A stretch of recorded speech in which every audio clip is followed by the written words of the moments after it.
Oi, pessoal. Hoje a gente continua estudando o processo de industrialização, falando um pouco sobre as fases da Revolução Industrial, tá ok? Admite-se entre a comunidade científica internacional, os grandes estudiosos desse tema, que a Revolução Industrial teve três grandes períodos. A gente vai ver nessa primeira aula a primeira e a segunda fase da Revolução Industrial, e numa segunda aula a gente direciona o tema para a terceira fase da Revolução Industrial.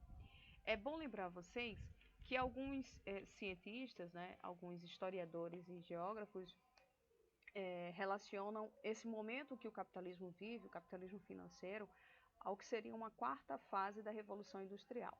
Mas como nós estamos no meio do processo, estudá-lo não se torna uma coisa tão simples, né? É uma dinâmica muito grande, a gente vai ver isso com o tempo.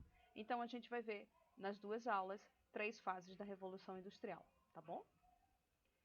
A Revolução Industrial corresponde às modificações econômicas e tecnológicas que consolidaram o sistema capitalista e permitiram o surgimento de novas formas de organização da sociedade. Por quê?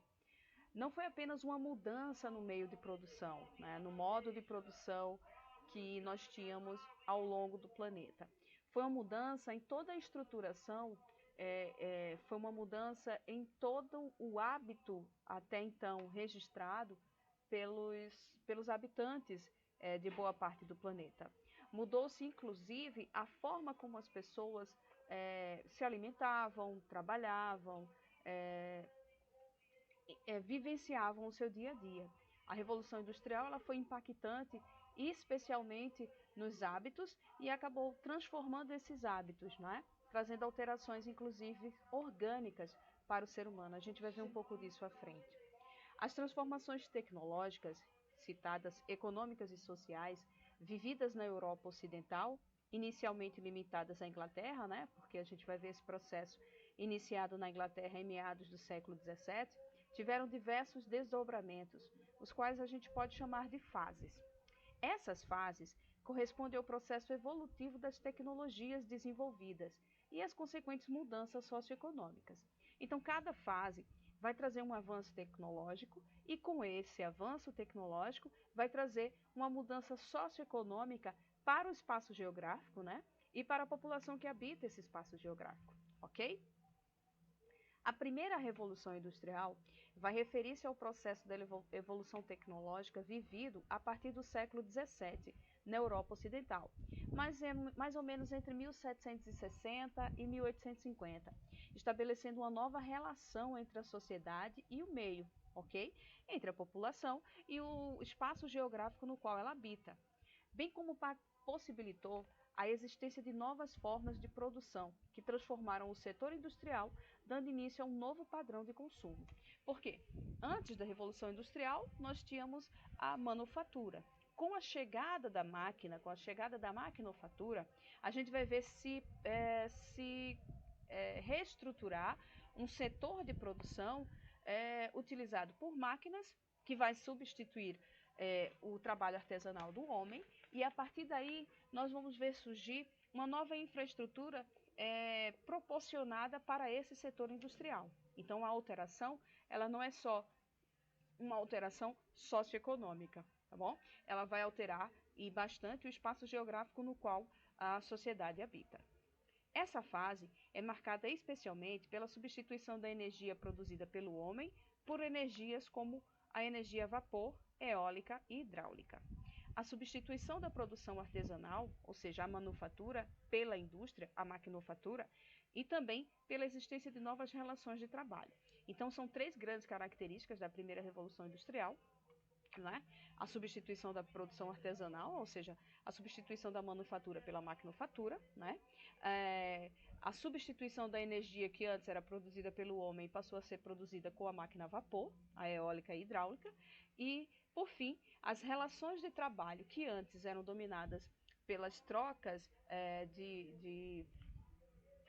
entre o homem que trabalhava na área rural, né, o homem do campo, né, ele vendia sua força de trabalho em troca de habitação e comida, né, e pequenos comércios que a gente vai ter nas regiões em torno delas.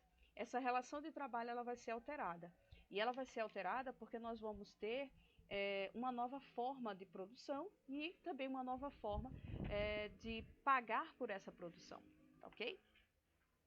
As principais invenções dessa fase, que modificaram todo o cenário vivido na época, foram a utilização do carvão como fonte de energia, o consequente desenvolvimento da máquina a vapor e da locomotiva, e nessa fase foi também desenvolvido o telégrafo, um dos primeiros meios de comunicação quase que instantâneo.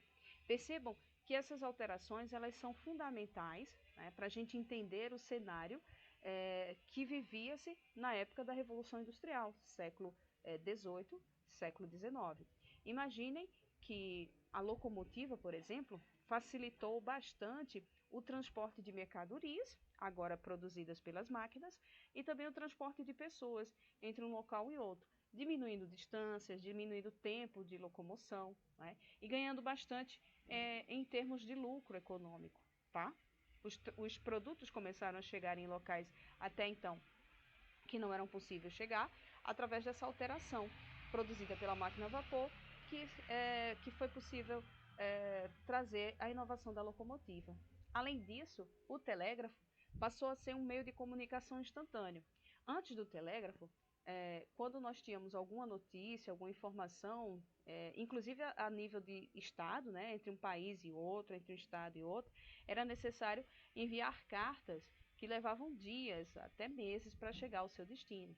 Com a invenção do telégrafo, essa distância ela reduziu bastante. A comunicação passou a ser quase que instantânea. Isso é uma mudança fundamental, né, para o meio de produção e para a situação socioeconômica que a gente tinha no século XVII, século XVIII, século XIX, tá bom? A produção modificou-se, diminuindo o tempo e aumentando a produtividade. As invenções possibilitaram um melhor escoamento de matérias-primas, bem como de consumidores, e também favoreceram a distribuição dos bens produzidos. O que isso quer dizer? A produção passou a ser feita por máquinas, e aí o tempo que se levava para produzir foi bastante reduzido, e aumentou-se bastante a produção de uma forma geral. Porque você vai tirar os trabalhadores da linha de produção, e no local dos trabalhadores você vai colocar uma máquina. Essa máquina, ela trabalhava, ela produzia muito mais, né? E não era necessário tanta mão de obra para manuseá-la, tá bom? O que diminuiu também os custos dessa produção. O que o trabalho era feito por especialistas, né, passou a ser feito por máquinas, e algumas pessoas bastavam manobrar essas máquinas, tá bom?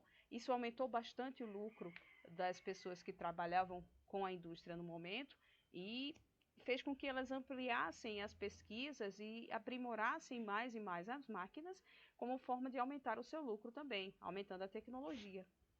Aqui a gente tem um exemplo, o trabalho que era feito manualmente, percebam, vários trabalhadores aí empunhando ferramentas e fazendo esse trabalho manual, passa a ser feito por 2 trabalhadores, não é? Aqui ao lado, manuseando uma máquina, e percebam, é um detalhe bastante importante.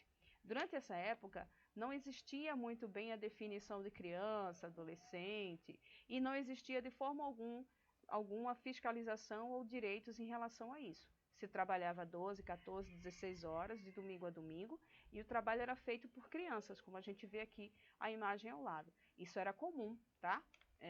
Principalmente as crianças de família muito pobre, elas trabalhavam em troca de pequenos pagamentos para ajudar na renda familiar, tá bom? O trabalho infantil era bastante comum nessa época da primeira Revolução Industrial. E na segunda Revolução Industrial, vai ser um período entre a segunda metade do século XIX até meados do século XX, tá?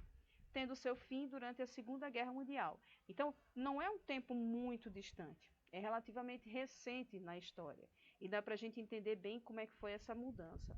A industrialização avançou, os limites geográficos da Europa Ocidental, espalhando-se por países como Estados Unidos, Japão e demais países da Europa. Então, o que era restrito à Europa Ocidental passou a abrir fronteiras e chegou aos Estados Unidos, que, lembrando a vocês, foi colônia da Inglaterra, chegando ao Japão e aos demais países que faziam parte da Europa. E esse grupo de países que se industrializaram pioneiramente vão ser hoje os países que corresponde àquele pequeno grupo bem restrito de países ricos, desenvolvidos e centrais. Tudo porque começaram o período de industrialização de forma pioneira e mantiveram essa produção tecnológica. Ele vai compreender também a fase de avanços tecnológicos ainda maiores que os vivenciados na primeira fase, bem como o aperfeiçoamento de tecnologias que já existiam.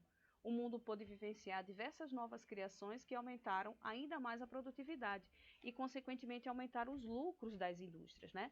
A Revolução Industrial ela chega para isso, para aumentar o lucro das indústrias, diminuir o tempo de produção, diminuir as distâncias e conseguir mais e mais mercados consumidores. Ela vai transformar o que nós tínhamos de cenário de mercado consumidor. Houve nesse período também grande incentivo às pesquisas, especialmente no campo da medicina. E aí vem um fator. A segunda revolução industrial ela é importantíssima para o aumento da expectativa de vida ao longo do planeta. Por quê? Com as pesquisas feitas no campo da medicina, criou-se antibióticos, remédios, vacinas, que são fundamentais para a prevenção de doenças, né? E para combater a mortalidade infantil e a mortalidade de uma forma geral. Então, as pessoas passaram a morrer menos, né, em consequência de doenças que podem ser tratadas ou podem ser curadas a partir de remédios e de vacinas. Então, a segunda revolução industrial é fundamental porque ela traz avanços no campo da medicina também. As principais invenções dessa fase estão associadas ao uso do petróleo. O petróleo vai substituir o carvão, tá? E nessa produção de energia, e aí a gente vai ter a invenção do motor a combustão. O que antes era a máquina a vapor, né, com o carvão, vai ser substituído pelo petróleo e o motor a combustão.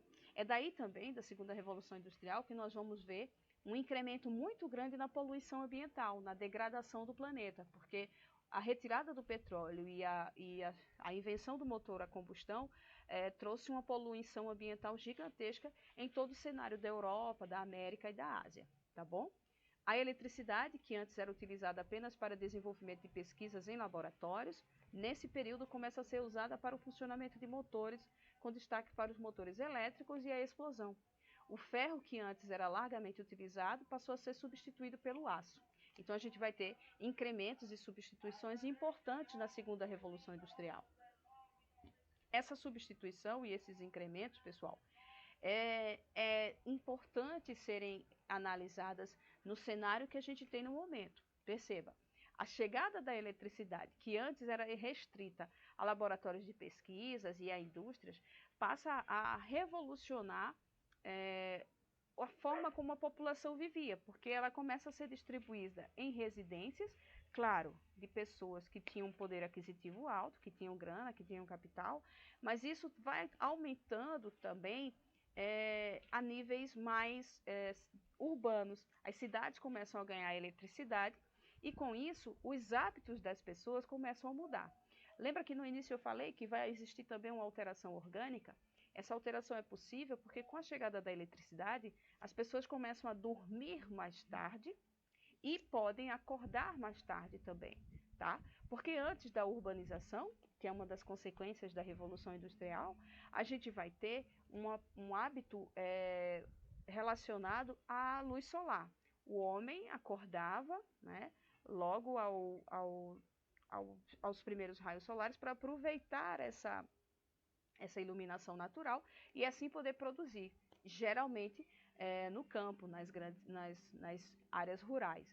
E com a chegada da eletricidade, isso vai ser substituído.